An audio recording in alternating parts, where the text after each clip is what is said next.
Here you can see a 20 volt 1200 ampere fast pulse rectifier. These types of rectifiers are used in industrial electroplating. Here you can see the control panel, and using this control panel this rectifier is operated manually.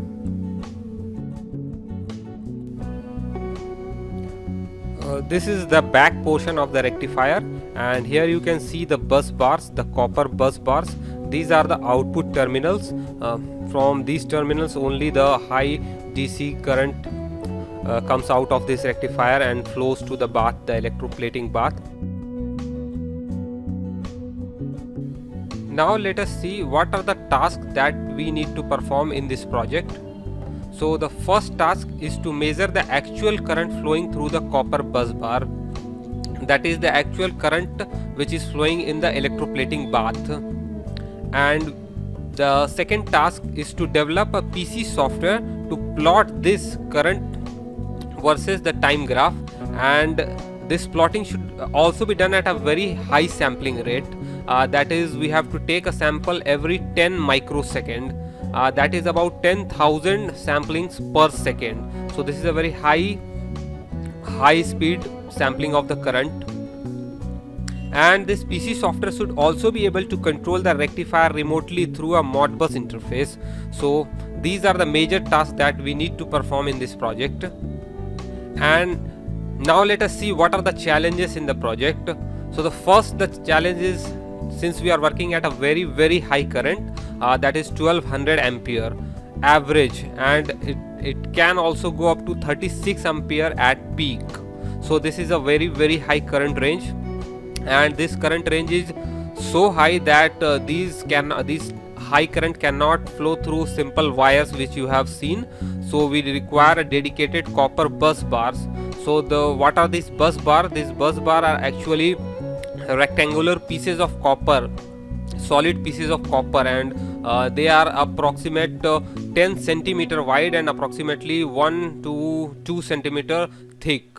So this is a very huge piece of metal, and this huge piece of metal, this bus bar, connect the output from the rectifier to the actual electroplating path. So the current measurement is not at all easy, because this is a very huge amount of current. Generally the sensors which are available, or modules which are available, they cannot measure such huge current. They can only measure up to something like 50 or 60 amperes, and this 1200 ampere is very huge current. And the second challenge is that this acquisition should be performed at a very high rate to plot the graph, and this requires that we should move the data, that is from the point of collection, that is from the point of measurement, to the PC software at a very high speed, approximately 10 megabits per second. And as you can see, this 10 megabits per second is not, you may think that this is not very fast, but the challenge is to move this data this fast for a long distance, because the distance of data acquisition, the current sensor to our PC is quite large. That is approximately, it is more than 20 meters. So all the high speed links like USB, they do not operate for such a long distance. USB can maximum it can operate up to 1.5 or 2 meters high speed link. So these are the major challenges in this project. So here you can see the sensor which we have selected for this application, and this is a Hall effect sensor, and this is a very big type Hall effect sensor, especially designed for this purpose, and it can measure up to 5000 ampere.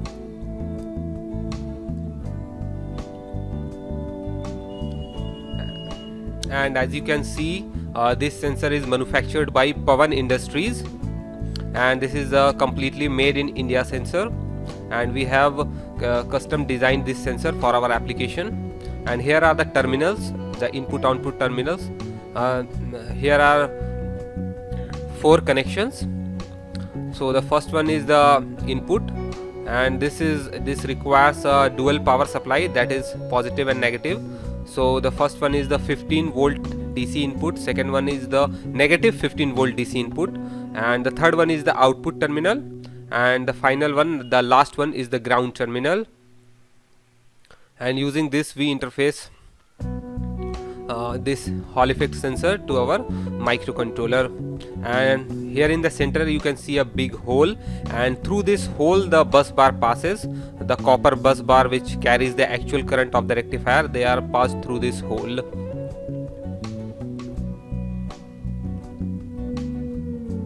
And as you can see, this is a detachable type, so it is easy to fix on the bus bar. You don't have to remove the bus bar. We can easily split this sensor into two parts.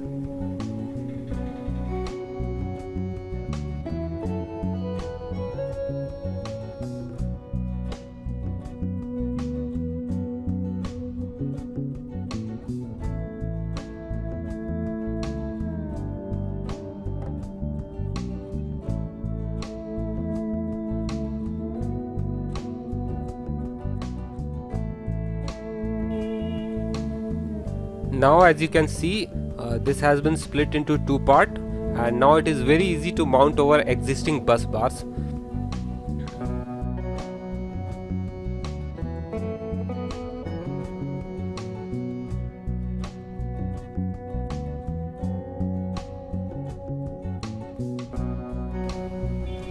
As this sensor requires both positive and negative supply, I am using this SMPS power supply, and it is from Meanwhale, and this supply is giving me both positive 15 volt and negative 15 volt output. So it is a dual power supply, and this kind of power supply is required for operating this sensor.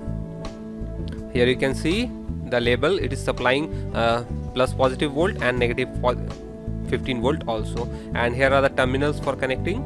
So this one is the 5 volt, and I will use it to power my microcontroller board. And this one is the common ground, the plus V2. This one is the positive 15 volt output, this I will give to the sensor, and this one, the V3, is the negative 15 volt, and this I will also give to the sensor.